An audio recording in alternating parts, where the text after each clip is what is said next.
This week on Pop Fiction, Stan, Mackie, Austin, Wahlberg, Holland, and Frank G remembers. By the way, Ralphie D also recommends something cool and a lot more.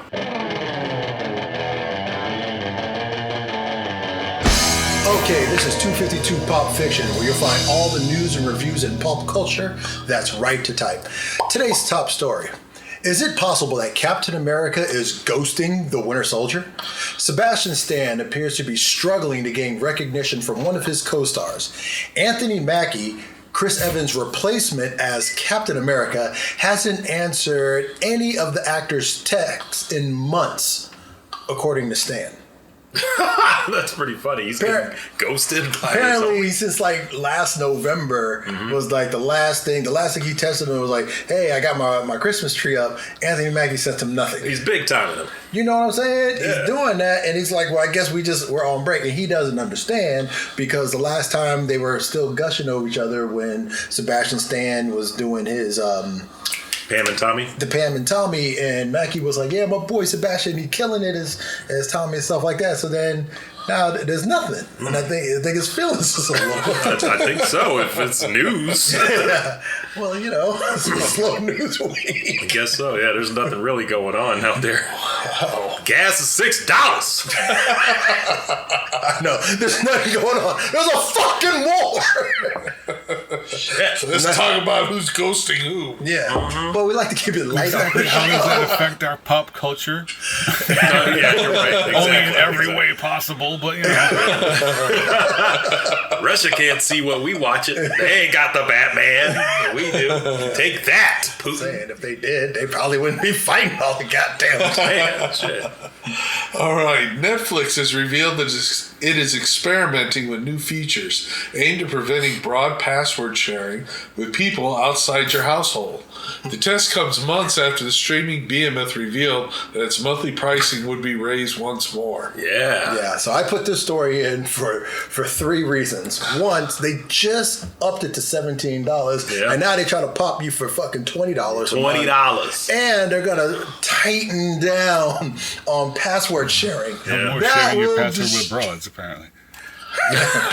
First of all, never mind. I don't want to say anything over the air. Bet you still have your ex-girlfriend's Netflix password? Little Italy 707. Oh my God! It's out there for everybody. Mitchell Nether. You know, there's going to be 7 watchers. Who are gonna be, But it's not going to work, according to Netflix. It's not going to work. That's why I bootleg everything. In honor of 316 Day, Steve Austin has the $6 Million Man has announced that his Broken Skull American Lager will be available countrywide. Austin's latest collaboration with El Segundo Brewing Company, which also developed Austin's Broken Skull IPA, is the lager. El Segundo. Wow. Yeah, I left my wallet in El Segundo. Go give me some menudo. El Segundo. I have his question. You talking $6 Million Man? Yes. No, Stone Cold. No, Stone Cold Steve. I was about to say, $6 million isn't he like, he's like 6 million years old? Yeah, no, Oh, Stone is he still Cold. alive? I don't Lee know. Majors? Yeah. He been dead. Yeah, that's right. I was about to say, he's like 6 million years old. And Lonnie Anderson, dead. I know. That was a sad day right there. Yeah. This week's review, Uncharted. Victor Sully Sullivan enlists the assistance of streetwise Nathan Drake to reclaim a 500-year-old lost wealth amassed by explorer Ferdinand Magellan. What begins as a theft quickly turns into a round-the-world white-knuckle race to reach the loot before the savage Santiago Moncado does. This is bad. Sully and Nate have a chance to unearth $5 billion in treasure if they can decode the clues, which they do quite easily, and solve the world's oldest riddles. All right. But only if they can learn to work together. Is All the right. oldest riddle, who cares? No. I'm Wait. sorry. First things first. Breaking news: Lee Majors still alive. Lee Majors. Well, it's not commercials for like I'm old as fuck now. When I sell insurance, shouldn't you buy some? Maybe he did an AARP. I don't know. I think this show has notoriously. I remember I said Marshall Warfield. Oh yeah, she tweeted us. I'm still alive. I'm still alive. Well, about Uncharted, I actually did dig this movie. It was very Seriously? Yeah, it was entertaining. It was bad. I'm not saying it was okay, good. I'm saying it was entertaining. It opened with the scene. Yeah. Okay. It opened with the scene that we saw in the trailer when I was like, okay, to do all of that fantastical stuff. It's a lot of video game, and then get hit by a car. How many of you played the game first? I did not. That's another thing. I heard it was because it is one of those video game turn movies, I did judge it on on a sliding scale, and I did say, okay, for what it is, it's bad. The two leads had a good. They did have chemistry. a good, but I would have to say. The boy Tom Holland, he actually has good chemistry with whoever he's working with. He's actually riding his little his 15 minutes right now to its fullest. I'd have to say Mark Wahlberg being quippy, like not when you're trying to be the serious, when you're trying to be the dude, like don't be quippy. You're good when you're like I'm a peacock and I gotta fly, like that's good. But not when you're this guy. Well, look, I was entertained. Maybe I was a little drunk off of what I was drinking in the thing, but I had a good time watching this movie. Yeah, I was watching my watch. How long is this again? Yeah. Man, you paid 50 cents. It wasn't worth 50 cents? No. Oh, man. All right. Hey, I love the Tomb Raider video game. I played it, saw the movie. It was bad. Yeah. I can say it. Yeah. The game had a great story and was fun to play. Uh-huh. The movie sucked. You said the same thing about Tomb Raider. He's talking about just Tomb Raider. mentioned That's what he Tomb Raider. said, Tomb Raider. Oh. Tomb Raider. That's I thought I heard that reason somewhere. why. I thought that's. You said the same thing about Tomb Raider. Next week, Kurt gets a lobotomy. All right, man. Let's see. What does Frank G remember this week? Well, we were going to do a show about remembering the NWO and WCW stuff from the late 90s. Yes. And then this week we lost one of the NWO as Scott Hall passed away. So we figured we might as well take the opportunity to go into that now and talk about him, talk about their crew, what was going on then, and how everything basically changed from the wrestling we remember as kids to what it is more like now. So who's got the first? Anybody remember the day that Scott Hall walked on to WCW and everybody was like, "What the hell is Razor Ramon doing here?"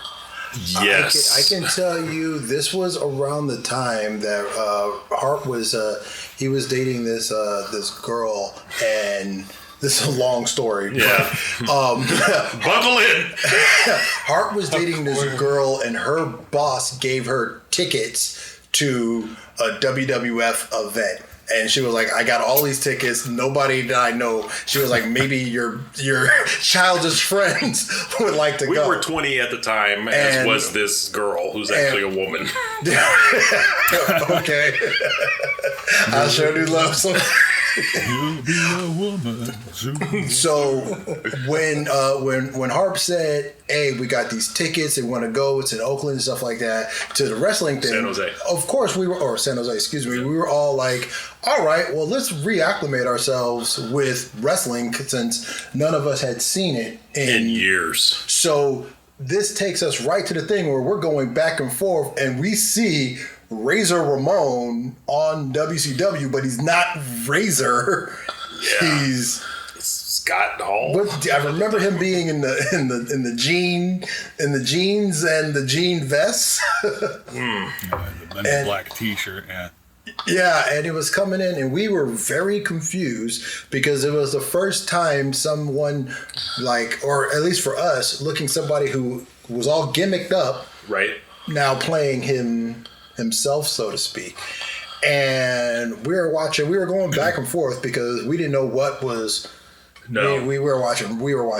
The two shows came on at the same time, so we we're flipped going back and forth between It channels. was Monday Night Wars back then. Yeah, you had to flip back and Yeah. forth if you wanted both. See, I was already ignoring WWF by then because it was like, okay, this is still the same goofy crap I stopped watching when I was 13. Right. The other stuff was a little more. It was the same guys I was watching when I was 13. For one thing, like WWF was all these new people. WCW had all the '80s WWF people there. Hogan, Savage, Right. you know, Ric Flair was there. Like, okay, so everybody's here. But then they started doing the thing you're talking about. Like, we didn't know anybody's real name really yet at that time. Right. Yeah. And I think that was the first thing. So as we were tuning in, I think the thing that really captivated us was those little vignettes that they were doing. It was the gritty guerrilla style. You know, it was. Yeah, this camera is where a camera should be. Black and white, Hall and Nash talking about all the stuff that they were going to be doing, and they're coming in, they're going to take over, and it's like, ooh, I can't wait for them to come in and take, because I at that point I had vaguely remembered Kevin Nash's WWF character as Diesel being like Shawn Michaels' bodyguard. But again, I wasn't watching. Yeah. It was like sometimes you would go through and you're like, who's that guy? And I remember Pam Anderson was with them for some reason. I don't remember that. I only have one wrestling memory from when I was 20. I was in service, we were in the field, and what most people don't realize is you don't paint your own face with a camel paint. You paint someone else's face. Oh. And my face was all painted up, and I knew nothing about it, and I'm going around doing my thing, and one of the instructors grabs me, pulls me, and goes, who the hell do you think you are, the Ultimate Warrior? I had no idea who he was talking about. I don't think I'm no Ultimate Warrior, so I don't know. And then he finally pulls out a mirror, and I was like, what the hell is that? I had these stains painted on my face. And apparently I looked just like the Ultimate Warrior. Caught no end of shit. Caught no end of crap till the end of the exercise. And that stuff takes like 2 or 3 days to wash off. Yeah. Days. Well, you gotta have the stuff to take it off with, yeah. I mean, maybe you had some power, you could have done a better We job. have somebody else do it, lazy bastards. Yeah, we paint each other's face. I had no idea I was walking around with a wrestler's paint job on my face, and I didn't know who he was anyway. But getting back to when we were watching, prepping ourselves, because we actually did go to a WWF event. It was WWF at the time, I believe. Still. And we went to a WWF event, and it got us watching, and we got invested in the Monday Night Wars. Mm-hmm. And you're right, WCW was doing more compelling things than WWF at that time. And one of the things that was most compelling was when the icon of wrestling, the hero of the 80s, say your prayers, take your vitamins, did the unprecedented heel turn. Yeah. Yeah, that was amazing. I was like, how can he be a bad guy now? Hulk Hogan, Razor Ramon, and Diesel became the New World Order. NWO, baby. And I immediately got me a New World. Get the shirt. Yeah. I immediately got myself. This is vintage '96. So yeah. Yeah. I remember going to church years before this and them saying all this stuff about the New World Order and how it was evil and the devil and all that shit. It's a different kind of thing. But That's a different kind of thing. yeah, I know. I mean, because I remember People that are still October, on about that too, but yeah. Yeah. I'm gonna send Frank the picture of me in the New World. I have my blue spandex tights. Right. I had the And boots. what belt did you have? You had I don't know. I had a championship belt. Now, see, here's the one thing though. I didn't have like a dancer's belt or a codpiece. So, and it was October because it was Halloween, so it was cold outside. So I wasn't at my most flattering, as you can say. It was cold outside. It was cold that day, Willie.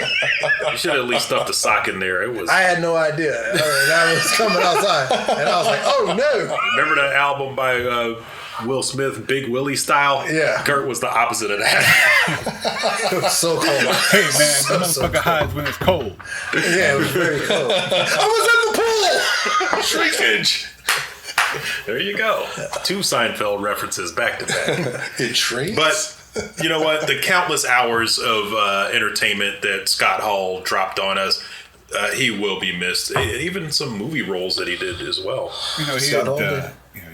Once the wrestling thing kind of dried up because you get old enough that it just no longer appeals, And they did a couple of the other things that, like, I don't watch TNA at all, but I know he was there for a while. They kept going to like maybe 2002 or 3, but then he had that hip problem and he had no money, and had his problem with substances and such. So Yeah. he had DDP basically had set up like a GoFundMe thing or whatever, raised all the money to get him the replacement hip, which they Damn. did back, what was it, maybe 10 years ago. And he got clean, and he had 10 years of decent life where he was, feeling mostly okay and not wasted and whatever. And then he falls down on his good hip and breaks that one too, and leads to death. All the stuff that he didn't get him, but then just some goofy thing gets him. Right. Yeah. And I think that's one of the crazy things about that whole story is because he was we were just watching a thing, and he never really had a championship title run because he had such bad substance abuse problems. There were so many times that they had to pretty much prop him up to get him to the ring to, Yeah, definitely. Some stories. That was on that one Dark Side. He was passed out on that plane and just didn't matter because he was out. Whatever. I believe it was, I want to say it was Justin Credible who put him on in a wheelchair and got him off the plane. They didn't even know if he was still alive. And then they yelled at Justin, like, "Oh, how you got?" He's like, "I didn't get him like this. I mean, at least I got him off the plane." Yeah, no. Everybody just left. So it's one of those stories where, person leads entirely reckless life, cleans up, and then suddenly dies. Like, damn it, you should just stay dirty. But that's not good advice either. No. If you got tons of vices, just keep doing it. Don't stop. The one thing you could take from that is, life is too short. Too short. Do what you got to do. Leave your mark, and then that's it. And he left a mark on video games. Going back to the NWO though, I believe, if memory serves, what they wanted to do with the NWO is make their own brand out of it. Yeah. Like they actually wanted the NWO to break off from WCW and be its own entity, which in a sense is kind of what it did, because at a point everyone in WCW was in the NWO. Well, that's what it was. They were basically trying to rebrand that way, and suddenly it would be this, but they kind of decided to split it instead. So yeah. Well, and then because they had bad writing and stuff, or writers or people who were, there was people who said that's the reason that ended up being the fault, because at this time in the late 90s, WCW was consistently beating the WWE. Oh, yeah. That's what made the WWE turn to the Attitude Era. That's when they started putting realism into their game too, because up until then we didn't even really know as a fact that Vince McMahon owned the place. Right. He was the commentator guy. That's who he was. Until Vince McMahon had to, in a sense, come from behind the announcer's table and turn into Vincent McMahon, the character, which he says is that's just a dramatization of him. That's not really him. Then you find out, nah, man, that's really him. Yeah. You screwed Bret Hart. That was you. You did that. Yeah. Countless hours of footage of that. Flowing. You don't got to get everybody pissed at you. So. Right, but they were going back and forth with these, and I remember we actually went to several shows. Mm-hmm. We were putting our hard-earned money into it. I remember we were in this club in Vegas, and WCW was putting on a show in Vegas at that time, and a whole bunch of their performers were at the same club we were in. I remember I was at the urinal taking a piss, and Mike Awesome came up next to me, and I was like, "Oh, it's Mike Awesome." Remember that Ernie the Cat Mills was there? Yeah, that's right. And Disco Inferno was there. It was crazy. It was like all the B Squad went to the same place, and we were just like. And some of these guys, like on TV, they look like they're larger than life. And then when you see them in real life and you're eye to eye with them, you're like, dude, because I'm like 5'10". Like Ralphie was like, everybody's short. I'm saying.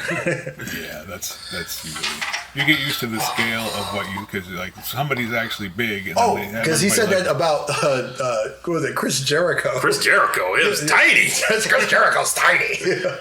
Oh, he was like my height. Yeah. But I was surprised. I thought it's Chris Jericho all those names you named sounded like B-list superheroes. Yeah. Mike Awesome. Yeah, Mike Just Awesome. Incredible. The Cat. Yeah. The Magic Man. Oh, boy. Who let him into the Justice League? Well, listen, this week Ralphie D recommends Air Force One. Remember back in 1997 when Harrison... Get off of my plane! Spoiler alert. Oh. It was in the trailer. But it would put out adult films, rated R films that were 2 hours long, and dramas. Movies about communist radicals hijacking Air Force One with the U.S. president and his family on board, while the vice president, played by Glenn Close, negotiates from Washington, D.C., while the president, a veteran, fights to rescue the hostages on board. Who played the bad guy in this movie, Kurt? Gary Oldman. Well done. I saw What's the the trick? movie. Did you love this movie? Loved it. Loved it. No, it's a mindless action film that's really fun to watch. The one thing that doesn't hold up is the CGI, but I looked past all of it because Harrison Ford, seeing him in action mode, was awesome. I just watched this movie a few days right ago. about the end of Harrison Ford being like, hey, Actually running. you and can trying. actually do this. Yeah. Because by the time he did that fourth Indiana Jones movie, it was just sad. Yeah. Now he's doing commercials with Lee Yeah, well, here Majors. comes part 5 next year. Is If you it think it though? was sad 10 years ago, wait till now. Isn't he like 82 years old now? At I least. assume he'll be playing like his Sean Connery was in the one. He'll be the older one. But that's handing it even down. older than Sean But Connery he's not going to was. hand it down to Shia LaBeouf. So who the hell's Thank going to God. They should Although get the I do dude that like- played fucking Han Solo in the Han Solo movie and have him be just to piss people off. Here's your What was fucking new Indiana Jones. What was his name? God damn Roland it. Emmerich? No. No, that's No. a director. Aiden Ehrenreich. There you go. Oh, I was way off. Something like that. Air Force One. Watch it if you get a chance. What year did that come out? 1997. 1997, the same year the New World Order came out.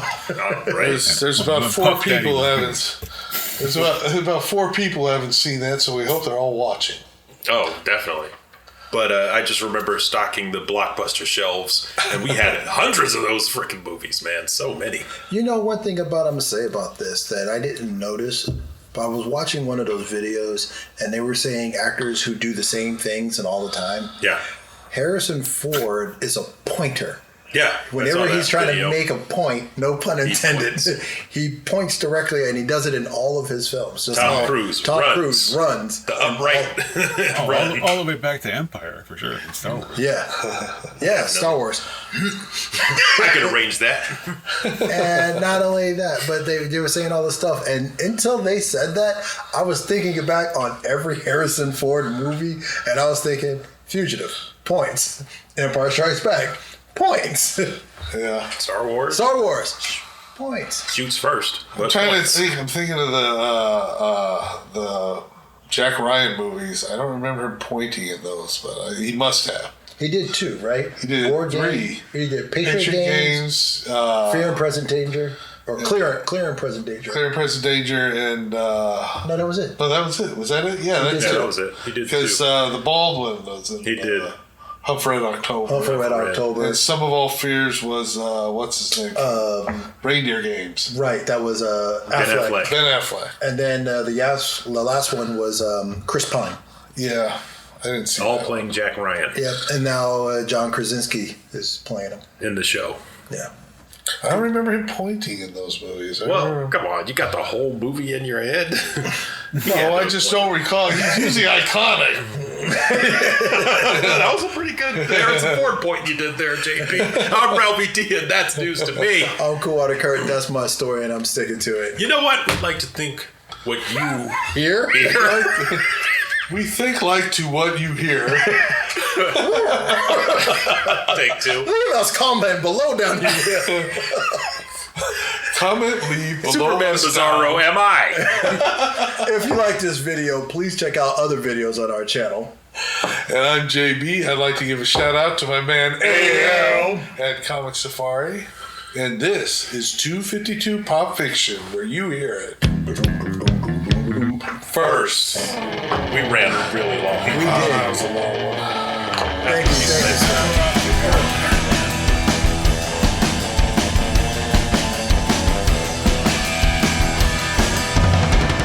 Adonis, pull yourself together.